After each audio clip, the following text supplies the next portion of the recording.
Bonjour à toutes et à tous et bienvenue dans le coin sport et pop culture. Et aujourd'hui, Cocorico, on porte un maillot de l'équipe de France relativement vieux, normalement celui de 2018 si j'ose dire, pour vous parler d'une BD écrite et dessinée par un Français. Je sais pas si je vais appeler ça le coin BD ou le coin découverte, parce que c'est l'univers de Freaksquill, qui est écrit et dessiné par Florent Maudoux. Et j'ai envie de vous faire un petit peu de storytelling autour de cette licence, qui date depuis 2008 normalement. Et moi en fait, c'est juste que j'étais allé dans ma librairie chez Pulps, comme souvent. Parce que souvent moi je vais à Paris soit chez Pulps, soit chez Original Comics. Et j'ai vu Cloud. Donc c'est le BD. Et la couverture m'a fait de l'œil, je dois dire. Et puis Florent Maudoux, moi je l'ai connu normalement avec l'affaire du Dahlia Noir, en tant qu'artiste. Et j'avais jamais lu de Freaksquill. Donc du coup, je me suis pris Cloud, que j'ai en 2 éditions. J'ai l'édition normale et l'édition noir et blanc qui nous agrémente d'un très beau dessin à l'intérieur. Et donc je lis Cloud, voilà, je lis l'histoire en entier et tout. Et puis je me rends compte que en fait c'est dans un autre univers et tout, que j'avais pas toutes les infos. Et là je vois que je suis un peu teubé. Parce que depuis le début, en haut ici, il y avait marqué Freaksquill. Et du coup, je retourne après, une autre fois, je retourne chez Pulse pour aller acheter des choses pour un cadeau d'anniversaire. Et je vois 2 coffrets où vous avez le tome 2, enfin vous avez 2 tomes et dont un qui est offert quand vous achetez le tome 1 dans des packs. Vous avez donc ce pack pour Freaksquill et vous aviez le pack pour Funérailles. Funérailles qui est donc le personnage que je voyais dans Cloud. Et donc du coup, je me suis dit, j'ai bien aimé Cloud, en vrai l'univers m'a hypé et tout, donc on va acheter Freaksquill et Funérailles. Après tout, ça fait 4 BD pour le prix de 2, donc pourquoi pas. Et donc, je l'ai lu, et donc vous vous doutez que si j'en fais une vidéo, c'est parce que j'ai trouvé ça, mais vraiment super bien. Mais comment j'ai pas pu, depuis 2008, tomber là-dessus? Parce que Freaksquill, je dois vous dire, je l'ai vu tout le temps pendant que j'étais jeune. Parce qu'en 2008, j'avais 11 ans. Je l'ai vu dans ma bibliothèque au collège, je l'ai vu dans la bibliothèque de mon lycée, je l'ai vu même dans ma bibliothèque parfois à la fac. Et je me suis toujours dit, ouais, c'est un truc de gosse, j'aime pas la couverture, ça me tente pas et tout. Et comme quoi, j'aurais peut-être dû tomber sur Funérailles avant, parce que Funérailles, le concept un peu plus dark et tout, m'a plus vendu au final l'univers avec Cloud. Et donc, à cause de Cloud, ou grâce à Cloud, j'ai connu Freaksquill, et du coup, j'ai lu le tome 1 et le tome 2. Alors, c'est pas du tout le même ton. J'ai lu Cloud et je me suis dit, ouais, c'est un truc dark, un peu énervé et tout. Je lis Freaksquill, c'est beaucoup plus léger. Mais alors, par contre, qu'est-ce que c'est bien écrit? Qu'est-ce que c'est bien? Qu'est-ce que c'est bien dessiné? Qu'est-ce que l'histoire est à la fois fun, cool, sérieuse, dure, dénonce des trucs avec plein de références. Et encore, j'ai lu que les 2 premiers tomes, et le 2e tome, je trouve encore mieux que le premier.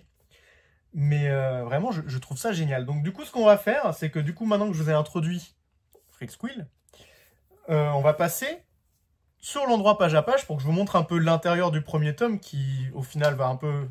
Bon, je vais pas trop vous spoiler normalement. Et on va passer tout de suite au coin page à page. À tout de suite.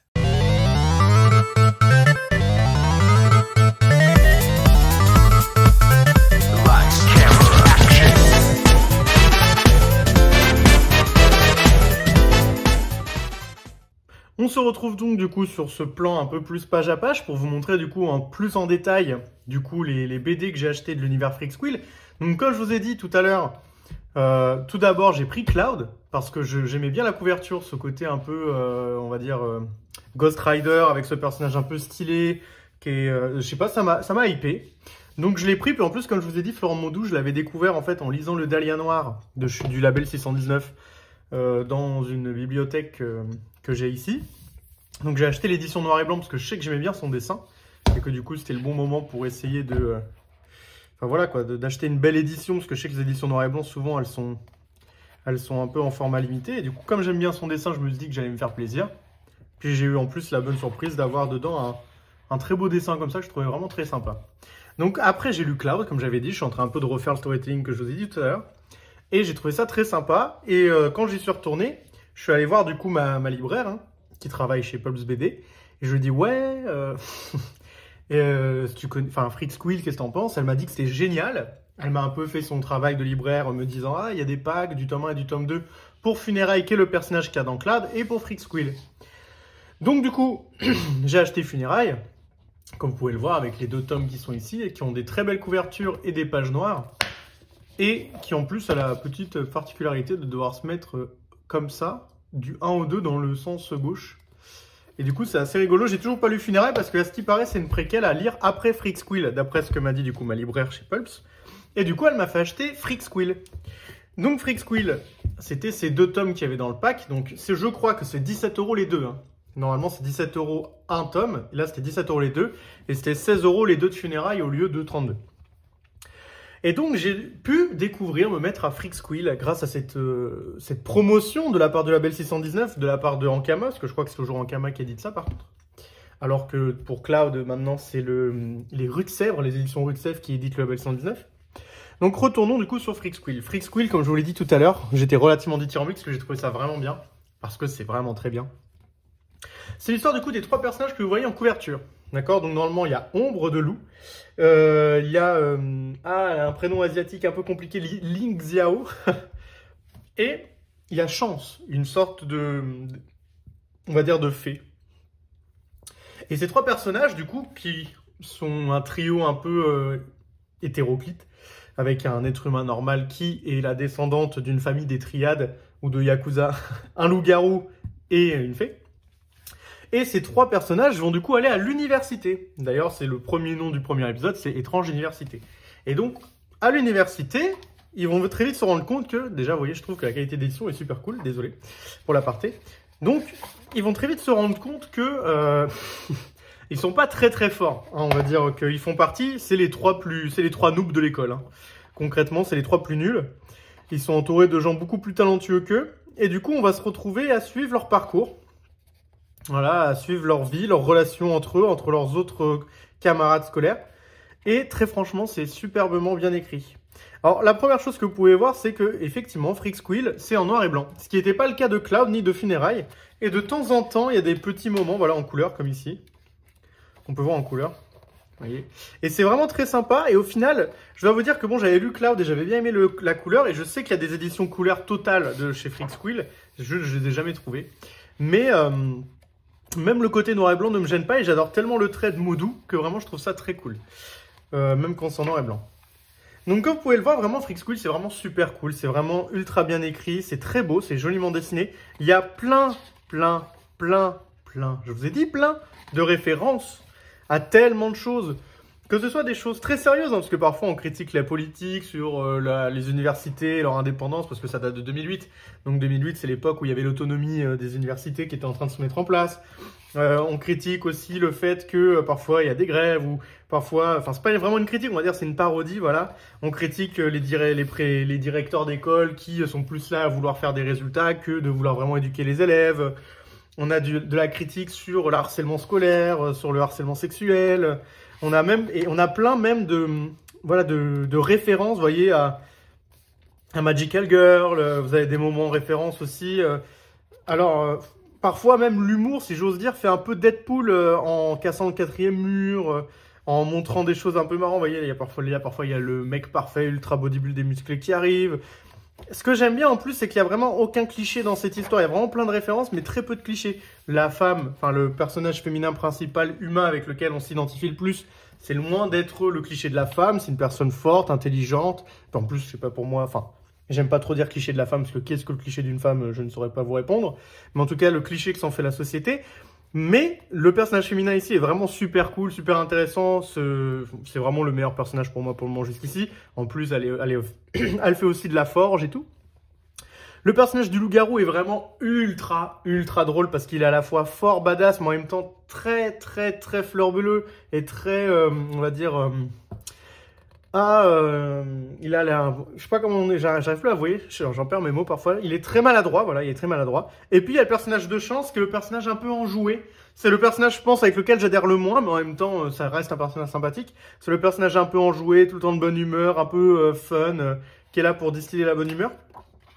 Et vous avez évidemment le personnage du coup qui est ici, qui est celui qui m'a fait adhérer à l'univers par son côté un peu plus dark, qui s'appelle Funérailles.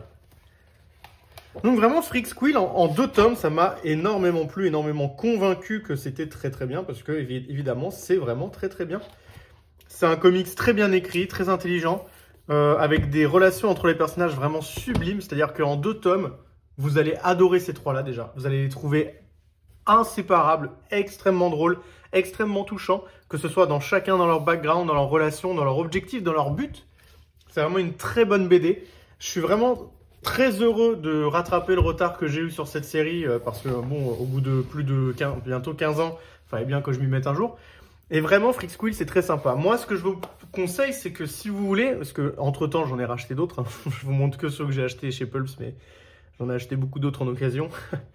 Mais du coup, moi, je vous conseille vraiment, si vous les avez jamais lus, tentez Freaksquill, parce que les packs, franchement, à 17 € les 2 premiers tomes, ou même 16 € les 2 tomes de Funérailles, c'est vraiment pas très cher pour de la BD franco-belge, dans un style comics, avec en plus un peu de pages couleur et dans un grand format à plus de 100 pages par BD. Mais au-delà de ça, voilà, vous pouvez tester, vous prenez le pack pour vous, pour l'offrir à vos enfants, parce que pour moi, ça peut se lire, ce qui est un peu bien, c'est que pour moi, ça peut se lire à partir de 11 ans jusqu'à aujourd'hui, enfin jusqu'à l'âge adulte, quoi. Vous allez moins comprendre de choses plus jeunes, mais il y aura d'autres choses qui vous plairont, et un peu comme un Astérix au final. Et vraiment, Freaksquill, c'est très sympa, c'est quelque chose qui est très marrant, qui a beaucoup d'humour, qui a beaucoup d'intelligence dans la manière de raconter ses histoires, qui est extrêmement référencé, qui vous montre plein de choses... à la fois adulte et jeune, parce que parfois il y a de la nudité, parfois, enfin de la nudité c'est loin d'être porno, hein, mais parfois voilà, il y a des allusions, il y a de la nudité, donc ça reste quand même un peu sérieux, parce que moi j'ai tendance à dire que quand il y a du sexe dans une histoire, ça me permet de mieux m'immerger, parce que je trouve que c'est plus cohérent un monde où il y a du sexe qu'un monde où il n'y en a pas, dès lors qu'il y a des êtres humains. Et vraiment, vous voyez, il y a des moments de bataille vraiment très stylés, il y a des moments de complicité, des moments de... Vraiment, c'est super bien, c'est tellement, tellement varié, tellement intelligent. Puis le côté parfois où il y a de la couleur, c'est un peu vos petites récompenses quand vous arrivez au bout des récits. Là, vous voyez, à la fin du tome 2, j'ai pas trop envie de vous spoiler, mais en plus, il y a un arc avec des soldats petits biscuits qui est trop bien. Mais vraiment, j'étais en train de rire tout seul dans mon RER en rentrant chez moi. Vraiment, en plus, ce qui est cool avec Freaksquill, c'est que comme c'est une vieille série, entre guillemets, tous les tomes se trouvent très facilement en occasion. Moi, très franchement, j'ai direct après acheté le 3, 4, 5, 6, 7 de cette série en occasion dans un Gilbert Joseph que j'ai eu pour, je crois que j'ai eu pour moins de 50 € au Gilbert Joseph de Lyon où j'étais le week-end dernier. Et pareil pour Funérailles, je pense que ça se trouve un peu plus difficilement, mais ça se trouve quand même. J'ai même trouvé des spin-offs pour moins de 7 € sur Vinted. Donc vraiment, Freaksquill, c'est une très bonne série. En plus, Cocorico, c'est français. C'est très sympathique, c'est bien dessiné, c'est intelligent. C'est encore une fois, je vais dire toujours la même chose, donc ça sert à rien. Mais vraiment, je vous le conseille, c'est vraiment un coup de cœur. J'ai été ravi de découvrir cette BD. Et c'était vraiment une très belle découverte que j'espère vous aussi vous ferez. Parce qu'en plus, avec les fêtes qui arrivent, le pack un tome offert, un tome acheté est vraiment très intéressant. Je vous le conseille. Je vous mettrai des liens dans la description des endroits où vous pouvez l'acheter. Évidemment, je vais vous mettre probablement Pulps parce que c'est l'endroit où je l'ai acheté. Et que très franchement, la personne, la libraire qui me l'a conseillé, si elle entend cette vidéo, je te remercie. De toute façon, tu te reconnaîtras. C'était vraiment un super conseil. Et je suis très content d'être rentré dans Freaksquill grâce à toi. Passez une bonne journée, une bonne matinée, une bonne après-midi selon les moments auxquels vous regardez cette vidéo. Lisez des comics, lisez des mangas, lisez des BD et lisez Freaksquill. Tchuss!